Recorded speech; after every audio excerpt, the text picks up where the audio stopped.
afternoon, ladies and gentlemen, and welcome back to the recap. Michael D'Angelo flying solo this week. El Comandante Daryl Ortiz had a much deserved vacation, celebrating his anniversary with his beautiful, wonderful wife. So congratulations to you both. Enjoy the time. In the meantime, you all just have me to deal with for this week. I'm going to keep it kind of short and sweet as we talk through Raw and SmackDown. So the big thing for Monday Night Raw, I mean, we'll walk through everything, but it was the end of the 9-day title reign of Sami Zayn, which I kind of saw coming. Didn't see it coming necessarily the way that it happened, but I saw it coming because it really felt to me that they only put the title on Sami Zayn to appease the Saudi investors. And that seems to have been validated by the fact that they immediately took the title off of him on Monday Night Raw, which is just disappointing to me that obviously TKO is making decisions to try to appease individual groups in those moments. And then they did it again on a Monday night in Chicago, which made it abundantly clear. As the show opened, you had Gunther basically ambushed Cody Rhodes in the parking lot, attempted murder. I'm not sure why they get away with doing stuff where they're clearly trying to kill someone. He power bombed him and then he smashed his head in a car door. And I'm like, yeah, Gunther should probably go to jail for that. But that forced Cody out of action. He had to leave the building for treatment. And then they were like, we've got to line up an opponent. Who could it possibly be? And the crowd was already doing the CM Punk chants. And they were in Chicago. So this was the worst kept secret as they were trying to make it suspenseful throughout the night of who was going to be the person who's going to challenge Sami Zayn instead of Cody Rhodes. And of course, it was CM Punk who ended up challenging him. And of course, CM Punk ended up winning. So I'm just going to talk about that. That was the main event. It was a good match. It was a competitive match. There was lots of kicking outs of finishers. CM Punk physically looked really great. I mean, he did. He looked good. We've seen all the pictures of him training in the offseason. He was probably in the best shape that he's been in years. But for me, again, it's just disappointing that they chose to do it here with CM Punk in Chicago, knowing that he was going to get a huge pop from the crowd. And he could have murdered Sami Zayn in the middle of the ring and the crowd would have cheered for him. So this was just done to kind of right that mistake of, okay, we know Sami Zayn isn't going to be selling tickets as the world champion. Let's give him a short title reign, get him out of here. They've done short title reigns before, which I didn't agree with either. They did it to Drew McIntyre. He held the title for like 5 minutes. They did it to CM Punk where he held the title for like 5 minutes. But those are a little bit different because you got like Money in the Bank cash-ins. I've never been a fan of putting titles on somebody for like 5 days or 9 days. But ultimately, they kind of undid everything that they did at Night of Champions, which I thought was going to happen. I just thought it was going to happen with Cody Rhodes getting the title back versus CM Punk. And now they're already building, and they've already signed the match for SummerSlam, CM Punk versus Cody Rhodes. So that's already happening. Again, just going back to the well with the usual stuff. CM Punk versus Cody Rhodes. I don't know if I really want to see that. But it is what it is, and I can imagine we'll probably see Cody Rhodes get the title back. Maybe, I'm going to stop saying this. Maybe we'll see Cody Rhodes finally do that heel turn. Not going to hold my breath. He's essentially been a heel for the last couple of years. Just, he's a face that does heel tactics all the time. But we'll see. So, yeah, the biggest news from Monday Night Raw was that title change, as everybody's aware. We also had other notes.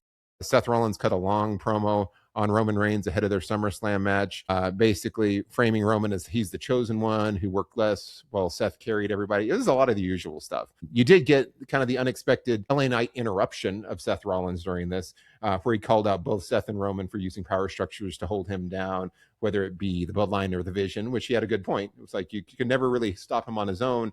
It was always the factions that stopped him. And essentially, Seth said, hey, like, once I get my title, I'll give you a title shot. Is really what came from this. And then Jimmy Uso laid out LA Knight after the segment. So can't finish a LA Knight segment without him getting beat down and disrespected and kind of left on his back looking like a chump. They just love to do that to LA Knight. We'll see where this goes, if it goes anywhere.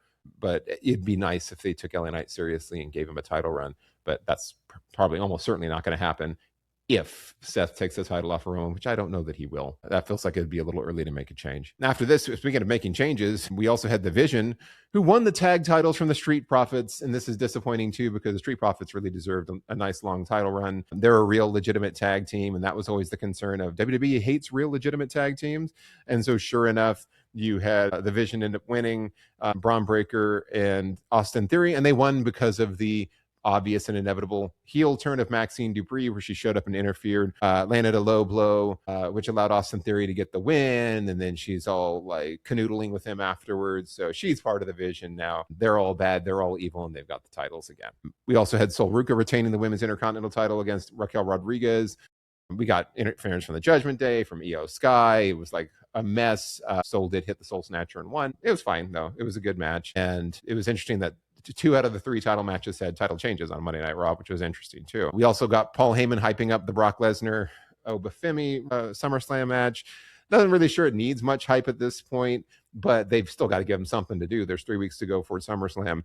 So Lesnar was the one doing the talking. Obafemi came out and fired back and said Heyman was writing checks that Brock couldn't cash. And they just kind of went back and forth. And this stuff was all fine. It was good promo work for Oba. Obviously, Heyman's always great. But for me, I don't really need much more in terms of build up for this. And it doesn't sound like we're going to see Lesnar again until the Hell in the Cell at SummerSlam, which I presume is going to be like either day 1 or day 2, like the first match, like televised on ESPN is probably what they're going to do there, because they're using it as more of like a mainstream showcase. We also had Rusev and Ethan Page defeating Chad Gable and Dragon Lee. Then they continued attacking until Joe Hendry made the save, who also got attacked in the Accolade. Like everybody that would come down got dominated. Like they really made Rusev look like a dominant force here, where he was just beating everybody. When they've been inconsistent about that, but Rusev kind of trashed everyone. I think it's everyone that's going to be involved in.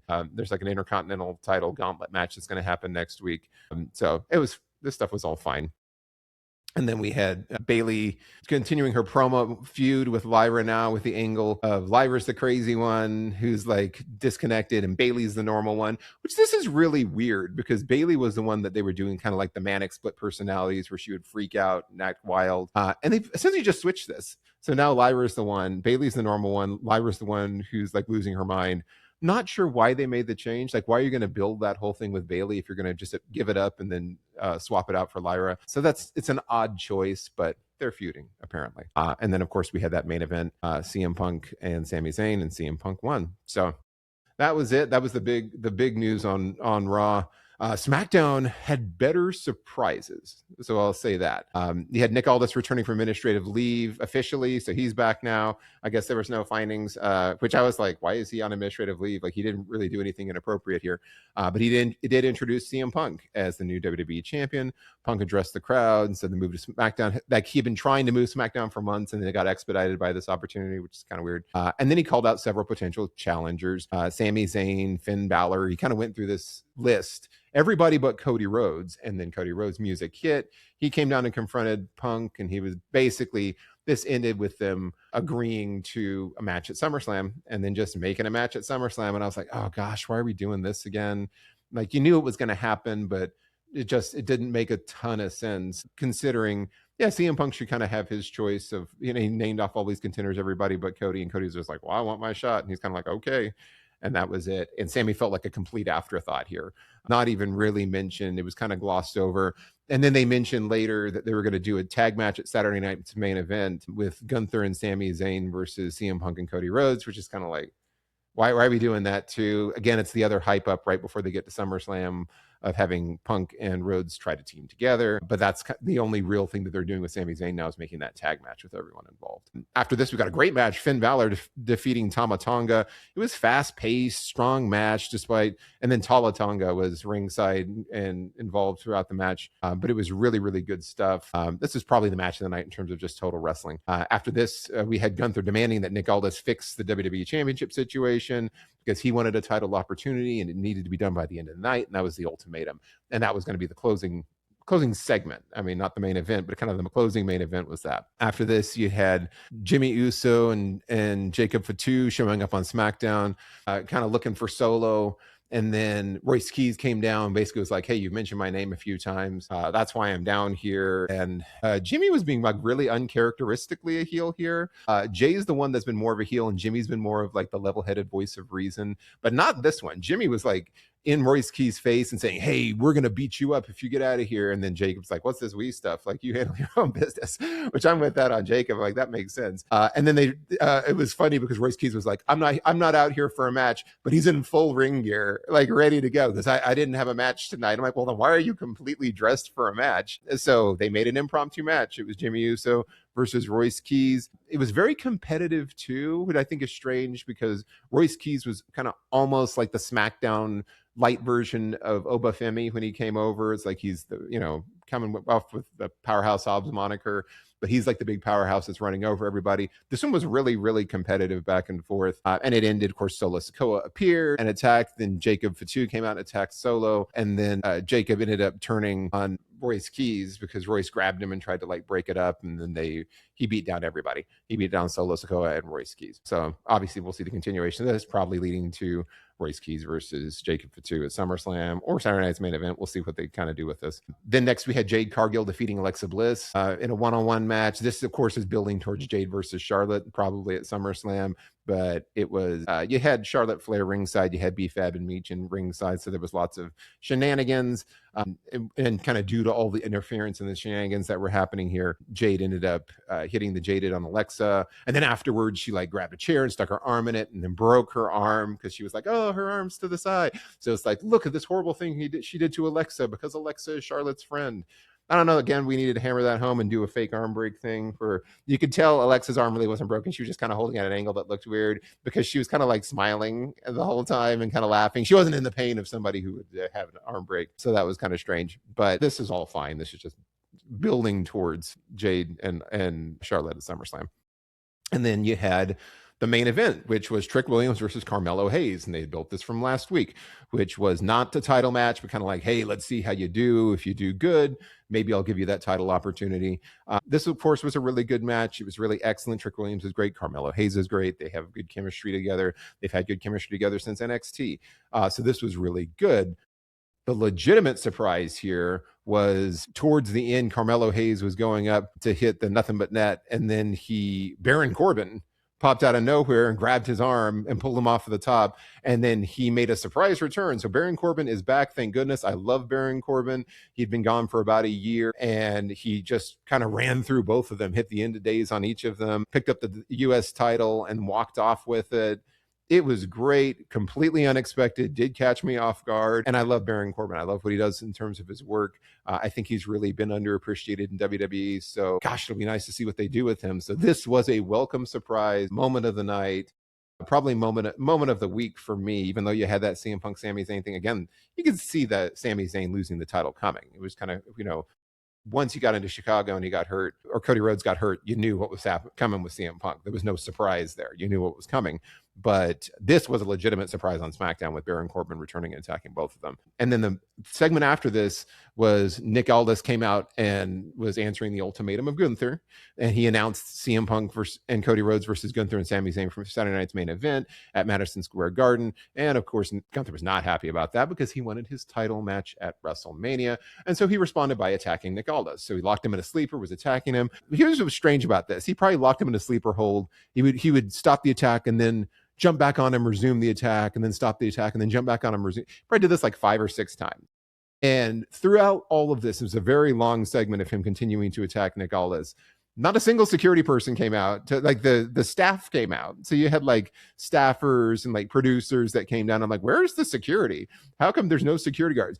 And then I thought to myself, like when he was doing it for like the 14th time, I was like, how come not a single wrestler has come out to help Nick Aldis? No, like Nick Aldis, they always portray him as like he's pretty well liked in terms of being the general manager, but nobody came out to try to save him. As I was saying that, finally Cody Rhodes music hit, and then he still kind of took his time to get down to the ring. He's like slowly pulling off his jacket and then kind of walking up, and then he broke into a sprint, and as he broke into a sprint to run down to the ring, the show ended because they ran out of time because they spent too much time doing this. So I didn't get to see what happened. He ran down and pulled Gunther off, and that was it. But it went to black because they ran out of time.